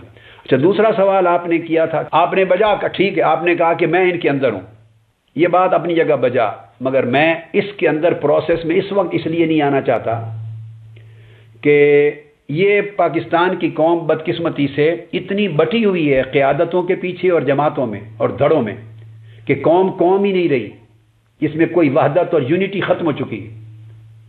لہذا جو بھی آ کے ان کے اندر اس وقت پروسیس میں شامل ہوگا، ہر لیڈر مذہبی اور سیاسی وہ اپنی اپنی بھیڑ بکریاں لے کے باہر میدان میں دوسرے کی مخالفت میں نکل آئے گا، اور میں اگر وہاں شور مچاتا رہوں اور میرا گلا بھی جواب دے جائے اور میری جان بھی جواب دے جائے، سکت بھی نہ رہے، کراچی سے پشاور تک جلسے کر کے دھکے کھا کے، تو میں تو یہی ثابت کرتا رہ جاؤں گا کہ جو میں کہہ رہا ہوں لوگوں یہ سچ ہے، یہ اخلاص پر مبنی ہے۔ مجھے تو اپنی کریڈیبلٹی اسٹیبلش کرنے کے لیے بھی وسائل نہیں ہوں گے، کیونکہ اس میں میڈیا نے بھی انوالو ہونا ہے، اور میڈیا پر کسی نے انفلوئنس بھی ہونا ہے، بہت سے ذرائع نے، اور پھر اس کے بعد بہت سے عوامل اور آ جانے ہیں، تو قوم اتنی تقسیم ہو جانی ہے کہ کسی ایک آواز کی اس پورے ہنگامے میں سنائی نہیں دینی، کیونکہ جب کوئی کرتا ہے تو ساروں کے مفادات خطرے میں ہوتے ہیں نا، سب کے مفادات خطرے میں ہوتے ہیں، تو ساروں نے میدان میں آ جانا ہے۔ لہذا نتیجہ کیا ہوگا، بھانت کی بولیوں میں قوم کو یکسوئی نہیں ملے گی۔ ضرورت بغاوت کے لیے یکسوئی کی ہوتی ہے۔ ایران میں انقلاب اس لیے آیا تھا کہ نظریات لوگوں کے مختلف تھے، مگر وہ ساری قوم میں رضا شاہ پہلوی کے نظام کے خلاف بغاوت کے اوپر ایک وحدت ہو گئی تھی۔ نظریات مصر میں جدا تھے، مگر حسنی مبارک کے نظام آمریت کے خلاف ایک وحدت ہو گئی، تو دھڑوں میں نہیں بٹی قوم، دھڑوں میں نہیں بٹی، بٹ جاتی تو چینج نہ آتی، چینج سے میری مراد تختہ نہ الٹتا۔ قذافی کے خلاف بے شمار طرح کے نظریات تھے، مگر یکجا ہو گئے، گولیاں بھی کھائیں۔ ٹیونس میں بھی ایسا ہوا۔ پاکستان کی پوزیشن ڈیفرنٹ ہے، چونکہ عامر ایک نہیں ہے، ادھر پولیٹیکل پارٹیز نہیں تھیں، الگ بے شمار دھڑے نہیں تھے، یہاں تو 150 پولیٹیکل پارٹیز ہیں، ریلیجس پارٹیز ہیں، اور جب آپ ایسی موومنٹ ہوگی تو ہر کوئی اپنی اپنی بھیڑ بکریاں ریوڑ لے کے میدان میں اتر آئے گا، جلسے جلوس، اخبارات میں کوریج، میڈیا، لوگ پہلے ہی کنفیوزڈ ہیں، پاگل ہو جائیں گے کہ کون سچا ہے کون کیا کہتا ہے، تو بس پھر سب ختم۔ اس لیے میں تقسیم نہیں کرنا چاہتا۔ اب آپ کہیں گے کہ پھر یونیفائی کیسے ہوں گے؟ میں چاہتا ہوں کہ یہ جو مایوسی اور نفرت ہے نظام کے خلاف، اس نفرت کو یہ طاقت اتنی پہنچائی جائے کہ یہ ان کو یونائٹ کر دے نظام کے خلاف۔ لوگوں کی مایوسی نظام کے خلاف، یہ جو غصہ ہے نظام کے خلاف، ان کے بنیادی حقوق پر ڈاکہ ڈالا جاتا ہے، قتل و غارت گری ہے، جان مال عزت و آبرو بنیادی مسائل کی عدم دستیابی، حفاظت نہیں ہے جان مال کی، یہ جو نفرت ہے اس کو اتنا بڑھایا جائے شعور کی بیداری میں کہ لوگوں کو یہ یونائٹ کر دے، لوگوں کو مسائل یونائٹ کر دیں، یہ سوچ یونائٹ کر دے کہ اگر گھر کے اندر بیٹھے مر جانا ہے، بزدلی کی موت مر جانا ہے کہ دہشت گرد کے ہاتھوں یا خودکشی کر کے مر جانا ہے، تو بہتر ہے میدان میں اس ملک اور نظام اور لوگوں کو بچانے کے لیے عزت کی موت مرو، باہر نکلو۔ تو اس کے لیے یونٹی ضرورت ہے۔ میرے آنے سے فرق نہیں ہوگا، بے شمار لیڈر پہلے ہیں، ایک میرے بھی آ جائیں گے، وہ باقیوں کے بھی ریوڑ ساتھ ہوں گے، ایک میرا بھی ریوڑ ہوگا، اور بس ایک عجیب تماشا ہوگا، اس کا حاصل کچھ نہیں۔ اس لیے میں نے عرض کیا پہلے بھی احباب سے کہ قوم ایک سائن دے، ایک علامت دے کہ قوم کی میجورٹی جو مایوس ہے 60% لوگ وہ باہر نکلتے ہیں بغاوت کے لیے، جو ووٹ پہلے ہی نہیں ڈالتے اب وہ نہ ڈالنے اور گھر بیٹھنے کی بجائے باہر نکلنے کے لیے تیار ہوں، اور جو تبدیلی چاہتے ہیں وہ بھی باہر نکل آئیں۔ آف کورس ایک طبقہ رہے گا الیکشن کے لیے جو کنونسڈ ہے اس خاص طریقے سے، وہ باہر نکلیں، ایک رجسٹر کرائیں کہ قوم کی بھاری اکثریت یونٹی ہو رہی ہے، ان میں یونیفائی ہو رہے ہیں، مسائل پر، دکھوں پر، پریشانیوں پر، غم و غصے پر، نفرت پر متحد ہو کر اس نظام کے خلاف بغاوت پہ تیار ہیں۔ یہ صورت ہو تو مجھے کوئی تعامل نہیں ہے، اگلے دن میں ان کے ساتھ ہوں گا۔ اور آخری بات جو آپ نے کہا، جو کروڑوں روپے کا نظام ہے، وہ میں نے آپ کو بجا طور پہ کہا ہمارا سسٹم یہ ہے کہ میں کسی پر نہیں تبصرہ کرتا، معلومات ہوتی ہیں کہ جلسوں کے خرچے بھی کروائے جاتے ہیں کہیں سے اور کیا انتظام ہوتا ہے، معلومات ہیں۔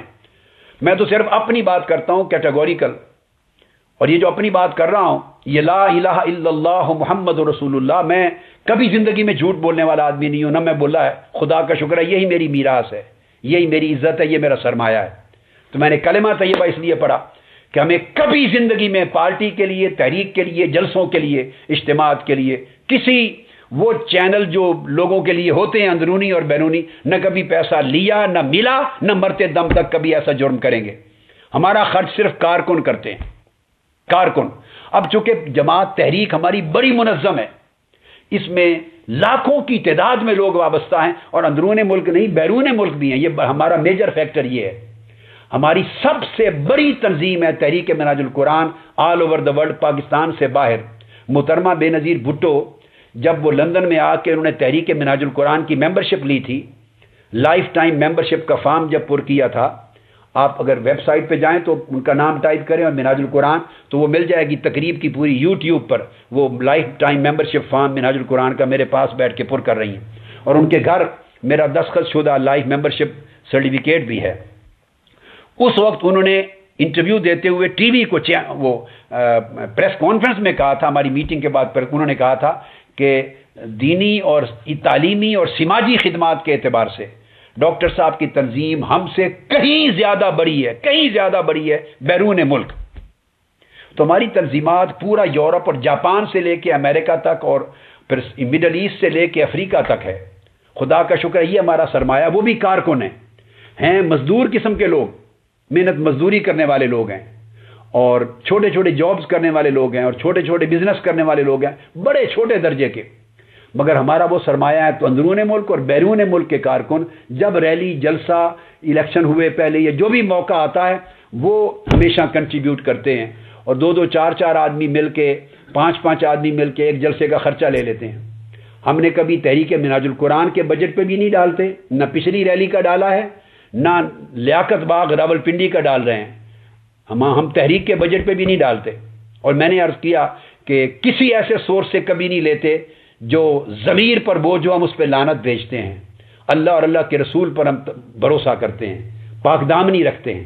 تو ہمارے کارکن بیرون ملک اور اندرون ملک وہ ہمیشہ تعامل کرتے ہیں۔ ہم پروگرام اناؤنس کرتے ہیں، وہ پروجیکٹ اس پروگرام کے لیے پیسے 2 4 5 مل کے بھیج دیتے ہیں. آپ دیکھیں نا اربوں خربوں روپے ہمارے انسٹیٹیوشنز پہ لگے ہیں. یونیورسٹی بنائی ہے, آغوش بنایا 40-45 کروڑ کے ساتھ, جو 1000 یتیم بچوں کا پورا جگہ ہے. اب بیت الزہرا بن رہا ہے کئی کروڑوں کے ساتھ. ہمارے انسٹیٹیوشن پورے ملک میں جگہ جگہ اسکول 600 بنائے ہیں. تو ہمارے بلینز اور بلینز کے حساب سے انسٹیٹیوشن جو ہمارے کارکنان ہی دیتے ہیں خرچہ. تو یہ تو بڑا پینٹ ہوتا ہے ان کے لیے کسی ایک ریلی کا خرچہ کرنا, وہ کر دیتے ہیں. شکریہ. اور وقت ٹی وی سے میرا تعلق ہے. مختصر سے 2 سوال ہیں میرے پاس. عوام کو آپ نے کہا کہ بغاوت کریں, مایوسی کو بغاوت میں بدلیں. اگر عوام اس مایوسی کو بغاوت میں بدلتے ہیں تو سول نافرمانی غالباً اس کو کہا جائے گا, اور ان پر مقدمات بھی ہوں گے. آپ باہر بیٹھ کے ان کو کیسے ڈیفینڈ کریں گے اپنے کارکنوں کو؟ دوسرا ایک سوال یہ کہ اگر آپ نبض پکڑ رہے ہیں, مرض پکڑ رہے ہیں, اور دوسرا آپ علاج کے لیے سامنے نہیں آ رہے, کوئی اپنا ایک پورٹ فولیو ظاہر نہیں کر رہے کہ میں کسی الیکشن میں آؤں گا, پارلیمنٹ میں آؤں گا, لوگ باہر کیسے نکلیں گے؟ اگر آپ ایسا ہی کریں گے تو آپ کو عوام کی طرح تماشا ہی نہیں کہا جائے گا کہ آپ تماشائی ہیں, کوئی مطلب آپ بھی عوام کی طرح مایوس ہی ہیں, کوئی اپنا لاہم آپ بھی نہیں دے رہے.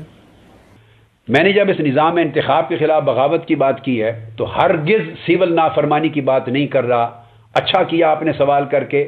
میں کیٹیگوریکلی ریکارڈ پہ لا رہا ہوں کہ میری تحریک سول نافرمانی کی تحریک نہیں ہوگی. ملک کی جو مملکت کی مشینری ہے, ریاست کی مشینری ہے, اور اس کے شعبہ جات کے جو نظام ہے وہ جو کہ توں چلیں گے.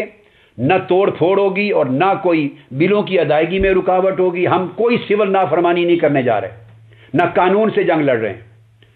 صرف اس نظام انتخاب کے خلاف سڑکوں پہ نکلیں گے پورے ملک میں ہر جگہ. اس میں آٹومیٹیکلی ٹریفک بلاک ہوگی. وہ اپنی پریزنس ثابت کریں گے کہ اتنی بڑی تعداد بھاری اکثریت قوم کی نکل آئی ہے. جگہ جگہ ہر شہر میں, ہر ڈویژن, ہر ہیڈ کوارٹر پہ, ہر جگہ روڈز پر مارچ ہوں گے, ریلیز ہوں گی, جلوس ہوں گے, لانگ مارچ ہوں گے, ہر جگہ ثبوت دینے کے لیے کہ پوری قوم کا اس نظام انتخاب کے خلاف بغاوت کے لیے نکل آنا اسٹیبلش ہو جائے. اور وہ ہم کسی پرسسٹنگ سسٹم جو administrative system of the government ہے اس کے خلاف کوئی سول نافرمانی نہیں کرنے جا رہے. ہمارا منصوبہ یہ نہیں. دوسری بات جو آپ نے کی کہ میں الیکشن میں حصہ نہیں لوں گا یا فلاں, میں نے تو آپ کو عرض کر دیا کہ میرا پورا ہدف اس سسٹم کو بدلنا ہے.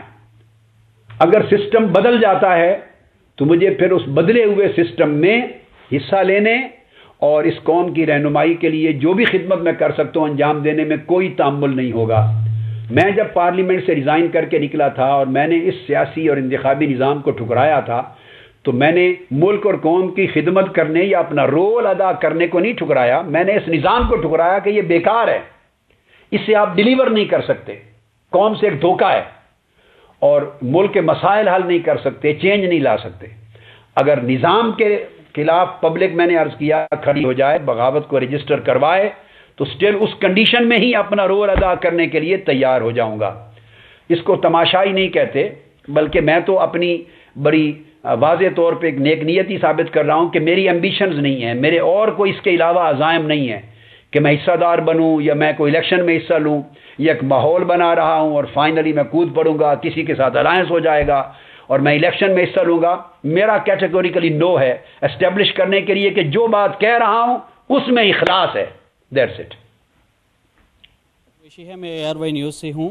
میرا یہ صرف چھوٹا سا سوال ہے کہ قیادتوں میں بیٹھی ہوئی ہے قوم, وحدت تقسیم ہے, صوبے بٹے ہوئے ہیں, صوبوں میں ڈویژن اور شہر بٹے ہوئے ہیں, فرقہ واریت ہے. ان تمام حالات میں جب ایک نقطے پہ آپ تبدیلی کی بات کر رہے ہیں تو قوم کے لیے وہ ایک معجزاتی ایک عمل ہو سکتا ہے. اور دوسرا یہ کہ جب اب 40 سے 50% ٹرن آؤٹ رہتا ہے ووٹرز کا, جب کچھ لوگ بغاوت کریں گے کچھ نہیں کریں گے, وہ 25 سے 30% ٹرن آؤٹ رہ جائے گا.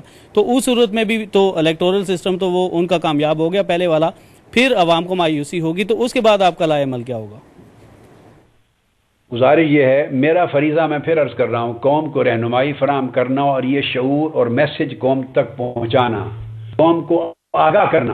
فیصلہ پھر قوم کے ہاتھ میں ہے. قوم جو چاہے اپنے مقدر کا فیصلہ کر لے, میرا کوئی جھگڑا اور لڑائی نہیں ہے ان سے. میں اپنا فریضہ ادا کر رہا ہوں تاکہ اللہ کے حضور جواب دہ ہوں تو میں سرخرو ہو سکوں کہ میں نے آگاہی کی, اطلاع دی. اب جو آپ نے کی 40 to 50% تو ٹرن آؤٹ ہوتا نہیں ہے.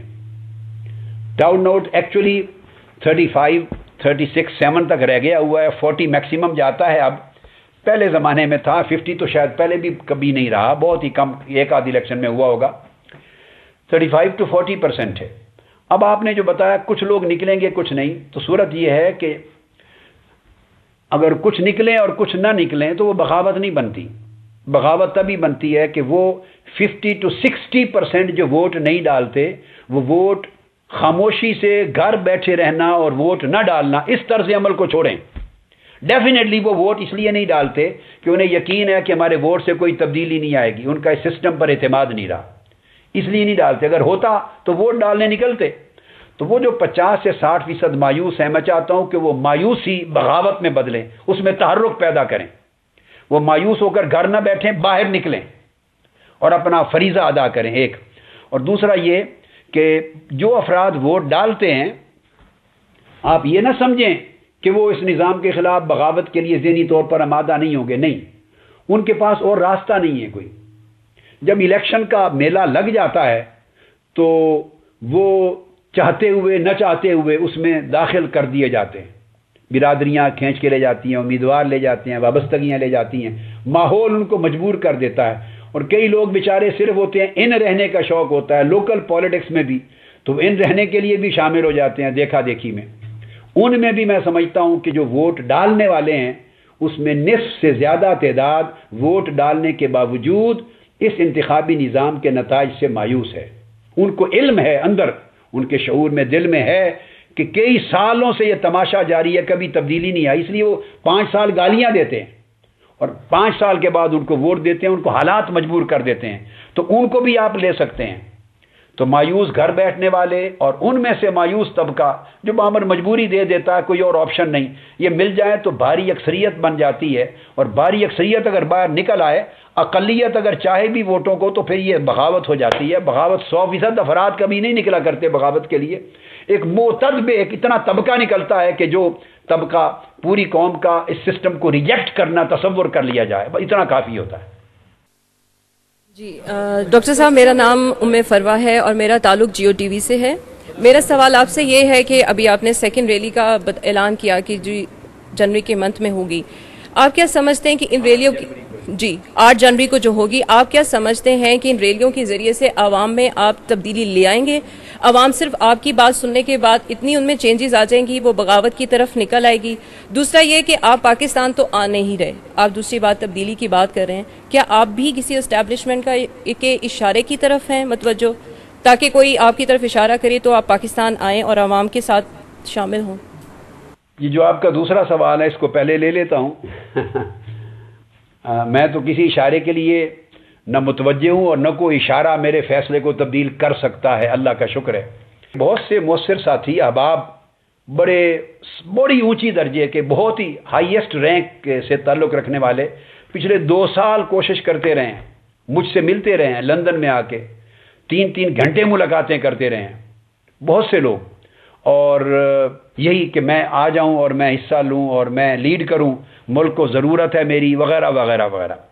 تو میں نے جو باتیں آپ سے کی ہیں یہی بات کہہ کے ان کو کیٹیگوریکل جواب دے دیا۔ تو میں تو ایسی ریکویسٹیں مسترد کر چکا ہوں، 2 سال ایفرٹ ہوئی ہے، کبھی ذکر نہیں کیا میں نے، آج آپ کے سوال کے جواب میں نے عرض کر دیا، اور میں تو ریجیکٹ کر چکا ہوں کیٹیگوریکل۔ میں نے کہا 1% بھی توقع نہیں ہے۔ میں جس سسٹم کے بارے میں بڑا کلیئر ہیڈڈ ہوں اور اس کو ٹھوکر مار کے آ گیا ہوں ریزائن کر کے کہ اس سے کچھ نتائج پیدا نہیں ہوں گے، تو میں اس سسٹم کا خود حصہ بنوں تو بہت بڑا جرم ہوگا، گناہ عظیم ہوگا۔ لہذا میں تو اس سسٹم کے خلاف باہر رہ کے جنگ، باہر رہ کے مطلب سسٹم سے باہر رہ کر، سسٹم کا حصہ بنے بغیر جنگ لڑوں گا۔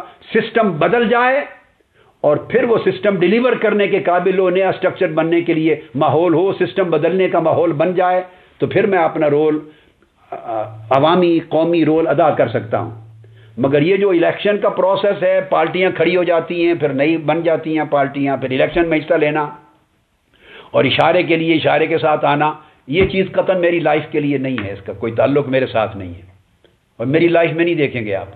میں جو کہتا ہوں اس میں بلیو کرتا ہوں، جس میں بلیو کرتا ہوں اس پر عمل کرتا ہوں، اللہ کا شکر ہے۔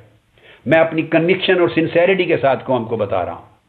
اور یہ بات آپ نے جو کی کہ صرف میری ریلیز سے پوری قوم کو تو آگاہی نہیں ہو جائے گی، ہاں انہیں وہ ایک اینگل ہے، درست ہے، مگر میرا تقیہ صرف میری ریلیز نہیں ہے، میرا تقیہ آپ لوگ ہیں، کو میسج کو آپ کے ذریعے پہنچنا ہے، ورنہ میرا میسج تو ریلی میں موجود لوگ سنیں گے، مگر آپ ان 1,00,000 2 لاکھ لوگوں کی بجائے 2 کروڑ تک بات پہنچا دیں گے، ممکن ہے 5 کروڑ تک بات پہنچا دیں، تو آپ کے ذریعے بات میری پہنچے گی۔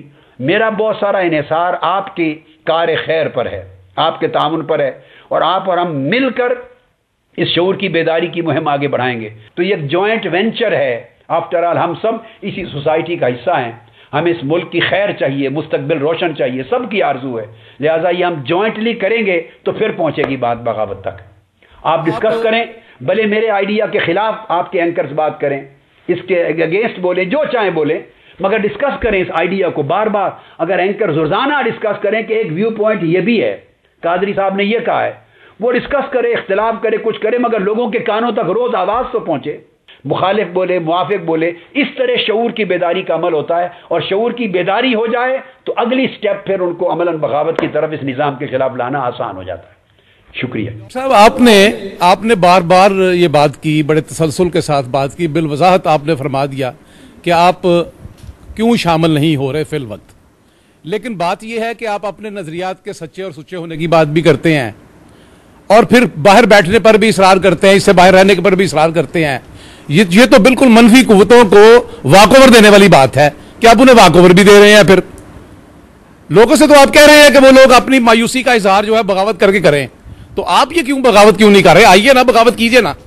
بات یہ ہے کہ صرف میرے آنے سے بغاوت نہیں ہوگی، اس سے پہلے دیکھیے نا، ایک مریض کے لیے لازم ہے کہ پہلے وہ اگر بیماری کا اسے احساس ہے کہ میں بیمار ہوں تو وہ ڈاکٹر کے پاس تو جائے نا، وہ ڈاکٹر کے پاس جائے، کم سے کم اسے ریئلائز کرائے کہ مجھے احساس ہے میں بیمار ہوں، میں علاج کے لیے آیا ہوں، تو پھر ڈاکٹر نسخہ بھی دیتا ہے اور اس کے ساتھ ٹریٹمنٹ میں انوالو بھی ہوتا ہے۔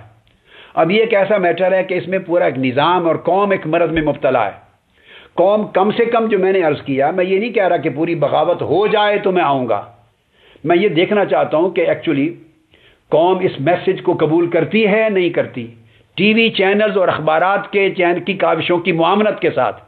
اگر وہ قبول کرتی ہے قوم اور اس کو ریجیکٹ کرنے کے لیے تیار ہوتی ہے، اور ایک معتدب حصہ عوام کا، طلبہ تنظیموں کا، ورکرز کا، لیبر تنظیموں کا، اور پھر بات کر کے لوگ نکلیں گے، ایسے لوگ بجلی نہیں ملتے جو نکل آتے ہیں، خودکشی ہوتی ہے نکل آتے ہیں، تو لوگ اس کام کے لیے بھی نکلیں کہ اس نظام انتخاب کے خلاف بغاوت کے لیے نکلتے ہیں۔ جب لوگ نکلنا شروع ہو جائیں گے اور ہر شہر میں ایک تعداد تھوڑی تھوڑی نکلے گی، بڑھنے لگ جائے گی، تو کم سے کم ایک سائن ہوگا کہ لوگوں نے اس تھاٹ کو، اس رہنمائی کو، فکر کو قبول کیا ہے میڈیا کی مدد سے۔ جب میں یہ سائن دیکھوں گا کہ یہ مریض آ گیا ہے علاج کرنے کے لیے، تو میں نے یہ نہیں کہا کہ انسسٹ کرتا ہوں باہر رہنے پر، ہرگز نہیں، میں آ جاؤں گا انشاءاللہ، یقیناً آؤں گا، لوگ مجھے اپنے اندر پائیں گے۔ ایسا تو نہیں ہے کہ میں نسخہ لے کے پھروں اور کہوں کہ لوگوں آؤ دوائی لے لو، مجھ سے علاج کروا لو، اور وہ کہیں ڈاکٹر صاحب آپ کی ضرورت نہیں ہے، ہمارے پاس اور ڈاکٹر موجود ہیں اور علاج بھی موجود ہے، ہاسپٹل بھی موجود ہیں، تو میں کہتا پھروں نہیں، میرا علاج سب سے بہتر ہے۔ تو اس طرح تو علاج مریض نہیں کرایا کرتے، اور میں نے یہ کام بھی کر دیکھا ہے، 14 سال اس کام کا انجام میں نے دیکھ لیا ہے۔ میں نہیں کہہ رہا کہ وہ ملین تک مارچ شروع ہو جائیں، چند ہزار جیسے لوگ قتل و غارت ہو جاتی ہے، بجلی بند ہو جاتی ہے، اپنا کنیکشن بحال کرانے کے لیے پانی نہیں ملتا، روزگار نہیں ملتا، مشکلات ہوتی ہیں، CNG بند ہو جاتی ہے، الیکٹریسٹی لوڈ شیڈنگ ہوتی ہے، لوگ نکلتے ہیں نا ان مسائل کے لیے۔ تو دیکھیے قوم ابھی نجی مسائل کے لیے عارضی طور پہ نکلتی ہے، کنیکشن بحال ہوتا ہے، اندر چلی جاتی ہے، مگر یہ قوم میں سے کوئی طبقہ، ایک جلوس کبھی نہیں نکلا آج تک، چھوٹا سا بھی، کہ جو کہے اس ظالم نظام انتخاب کو گالی دے، اس کو دفن کرو، اس کے خلاف نکلے، اس کو ختم کرو، ہم اس کو ریجیکٹ کرتے ہیں، ایک نہیں نکلا۔ تو میں چاہتا ہوں اس کے لیے نکلیں، ہر شہر میں تھوڑی تعداد ہی نکلے، گریجولی بلڈ اپ ہوگی۔ جب ماحول آپ بھی دیکھ لیں گے کہ ہاں میڈیا نے بات ہر ایک تک پہنچا دی، اور لوگ بھی ان کی نفرت بغاوت کے لیے تیار ہے، اور ان کو ضرورت ہے کہ کوئی لیڈ کرے جو کچھ ہو، تو میں جینونلی فیل کروں کہ اب یہ نسخہ لے کے لوگوں کے پاس نہیں جا رہا ہوں میں کہ یہ قبول کرو، لوگ ریئلائز کرتے ہیں کہ اس نظام کی تبدیلی کے لیے وی آر ریڈی، تو میں انسسٹ نہیں کرتا باہر رہنے پر، میں انشاءاللہ آ جاؤں گا۔ اچھا ڈاکٹر صاحب، میرا نام ندیم چودھری ہے، میرا تعلق ایکسپریس نیوز سے ہے۔ آپ نے بات کی بغاوت کی، آپ نے بات کی تبدیلی کی، عمران خان بھی یہی بات کرتے ہیں، مشرف بھی یہی بات کرتے ہیں، کیا کوئی ایسا چانس ہے؟ اپنے عمران خان کا جلسہ دیکھا ہوگا 30 اکتوبر کا مینار پاکستان پہ، ایک بہت بڑی دنیا ان کے ساتھ ملی، ایک چینج نظر آتی ہے ملک کے اندر، سیاسی فضا کے اندر۔ کیا کوئی ایسا چانس ہے کہ تحریک منہاج القرآن کے یا پاکستان عوامی تحریک کے اور پاکستان تحریک انصاف کی، یہ دونوں جماعتیں مل کے تبدیلی کے لیے کام کریں؟ عمران خان صاحب کی جماعت ہو یا کوئی اور جماعت، ان کے لوگ آئے بھی ہیں اور رابطہ بھی کیا اور لوگوں نے بھی فون کیے. اگر جو بھی جماعت اس سسٹم کے تحت الیکشن میں جائے گی تو میرا ان کے ساتھ کام کرنے اور مل کے کام کرنے میں آنسر از کیٹیگوریکلی نو. چونکہ میرا تو فلسفی یہ ہے کہ اس سسٹم کا جو بھی حصہ بنے گا، یعنی اس سسٹم میں پارٹیسپیٹ کرے گا، وہ حصہ بن جائے گا. اور میں نے آپ کو یہ عرض کر دیا کہ الیکشن کے بعد اسے جو مایوسی آج دکھائی نہیں دے رہی، آج ممکن ہے اسے امید کی روشنی نظر آتی ہو. الیکشن کی دیر ہے صرف. الیکشن کے مہینے بعد جب حکومتیں بنے گی، دودھ کا دودھ اور پانی کا پانی ہو جائے گا، ہاتھ ملیں گے، کوئی تبدیلی کا راستہ نہیں نکلے گا. میں اس پر 101% شور ہوں. سو میں اپنی کنوکشن کے خلاف نہیں جا سکتا. لہذا میری نیک امنگیں ہیں سب اچھے لوگوں کے لیے، مگر اس سسٹم کے اندر الیکشن میں حصہ لینے کے لیے کوئی پارٹیسپیشن اور کوآپریشن کسی سے نہیں. میں تو سسٹم کے خلاف لڑنے کی بات کر رہا ہوں. ہاں ایک امکان ہے، وہ اس سسٹم کے خلاف اگر چینج چاہتے ہیں، اگر یہ بات ان کی سمجھ میں آ جائے کہ سسٹم کے خلاف بغاوت کے لیے تیار ہوں اور الیکشن میں حصہ نہ لیں، لوگوں کو الیکشن کے خلاف بغاوت کے لیے آمادہ کریں، تو میری جماعت اور ان کی جماعت اور کوئی اور جماعت جو جینوئن چینج کے لیے تیار ہو، مل کر کام کرنے کو تیار ہیں. ہم مل کر کام کر سکتے ہیں 100%. قطعاً کوئی جماعتی تشخص نہیں ہے. مل کر ایک اجتماعی اور ہوگا بھی کام اجتماعیت کے ساتھ، مگر بشرطے کے ایجنڈے پر اتفاق ہو. اب ایجنڈے ڈیفرنٹ ہیں. ایک اسی سسٹم کے تحت جس کو میں نے ذکر کیا الیکشن میں جا رہے ہیں، ہم اس کو ٹھکرا رہے ہیں. تھینک یو ویری مچ سر، بہت مزہ آیا آپ سے. انشاءاللہ تعالیٰ پھر بہت شکریہ. میں آپ سب احباب کا شکریہ ادا کرتا ہوں، تمام احباب کا، آپ کی شرکت کا، اور میں امید کرتا ہوں کہ یہ میسج آپ ہی کے ذریعے قوم تک پہنچے گا. میرا تکیہ آپ احباب پر ہے. السلام علیکم ورحمۃ اللہ. ہم قدم رواں رواں ہے قافلہ، دم بدم ہم قدم رواں رواں ہے قافلہ. چلو اٹھو چلے چلو سمٹ رہا ہے فاصلہ. چلو اٹھو چلے چلو سمٹ رہا